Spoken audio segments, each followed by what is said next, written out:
नमस्कार दोस्तों। आज हम बात करेंगे भारतीय इतिहास के सबसे महान और प्रभावशाली सम्राटों में से एक, सम्राट अशोक के बारे में। अशोक का जन्म पाटलिपुत्र में 304 ईसा पूर्व में हुआ था, जिसे आज पटना के नाम से जाना जाता है। सम्राट अशोक मौर्य वंश के सबसे प्रसिद्ध और महान सम्राटों में से एक थे। अपने पूरे जीवन काल में कभी कोई युद्ध नहीं हारे, जिन्होंने भारत के एक विशाल हिस्से पर शासन किया। यह साम्राज्य आधुनिक भारत, पाकिस्तान, बांग्लादेश, नेपाल और अफगानिस्तान तक फैला हुआ था।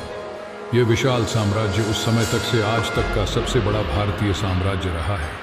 अशोक का शासनकाल 268 ईसा पूर्व से 232 ईसा पूर्व तक माना जाता है। वह महान सम्राट चंद्रगुप्त मौर्य के पोते और राजा बिंदुसार तथा रानी धर्मा के पुत्र थे। आरंभिक जीवन में अशोक को एक कठोर और युद्धप्रिय शासक के रूप में जाना जाता था।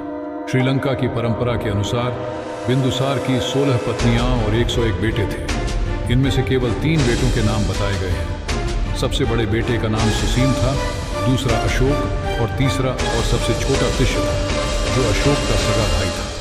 कहा जाता है कि उन्होंने सिंहासन प्राप्त करने के लिए अपने 99 भाइयों की हत्या कर दी थी। केवल उसका सबसे छोटा भाई तिष्य ही इस हत्या से बचा था। सम्राट अशोक ने अपने शासनकाल के 8वें वर्ष में कलिंग पर आक्रमण किया।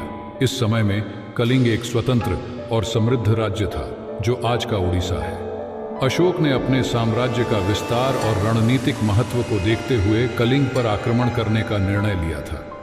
कलिंग युद्ध एक भयावह घटना थी।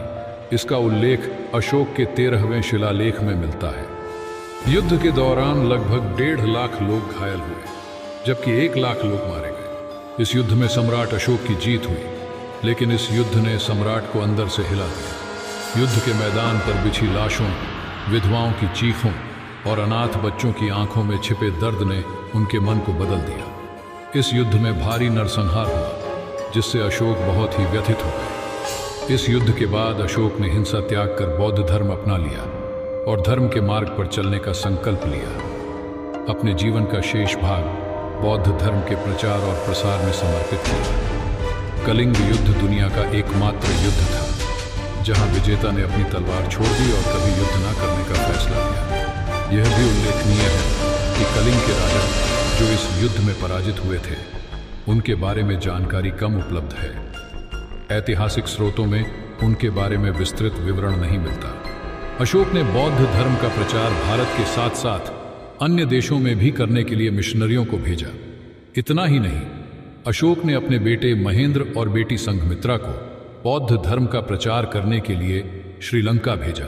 उन्होंने खुद भी धर्म यात्राएं की और अपने साम्राज्य में जगह जगह पर स्तंभों, स्तूपों और शिलालेखों का निर्माण करवाया, जो आज भी भारतीय उपमहाद्वीप में पाए जाते हैं। इन अभिलेखों में प्राकृत, अरामी और ग्रीक भाषाओं का उपयोग किया गया था। इनमें से अधिकांश अभिलेख प्राकृत भाषा में लिखे गए हैं और ब्राह्मी लिपि का उपयोग किया गया है, जो उस समय प्रचलन में रही होंगी।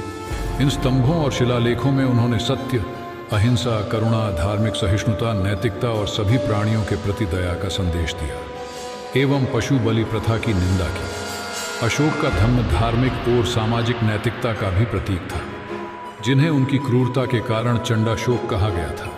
इतिहास गवाह है कि उनकी दयालुता और प्रजापालकता के कारण उन्हें देवा नाम प्रिय और प्रियदर्शी नामों से भी जाना गया। अशोक ने अपने जीवन के अंतिम वर्षों में एक साधारण जीवन जिया और अपनी प्रजा की सेवा में लगे रहे। बौद्ध कथाओं के अनुसार सम्राट ने अपना सब कुछ दान में दे दिया था। सम्राट अशोक की मृत्यु 232 ईसा पूर्व में हुई। उनकी मृत्यु के बाद मौर्य साम्राज्य धीरे धीरे कमजोर होने लगा और बाद में पूरा साम्राज्य उनके कई दावेदारों के बीच विभाजित हो गया। अंततः सम्राट अशोक की विरासत आज भी भारत के प्रशासनिक प्रतीकों में स्पष्ट रूप से दिखाई देती है। संवैधानिक रूप से भारत सरकार ने 26 जनवरी 1950 में अशोक स्तंभ को भारत के राष्ट्रीय चिन्ह के रूप में स्वीकार किया गया। इसके अलावा अशोक स्तंभ के नीचे स्थित अशोक चक्र को भारतीय ध्वज के मध्य भाग में शामिल किया गया।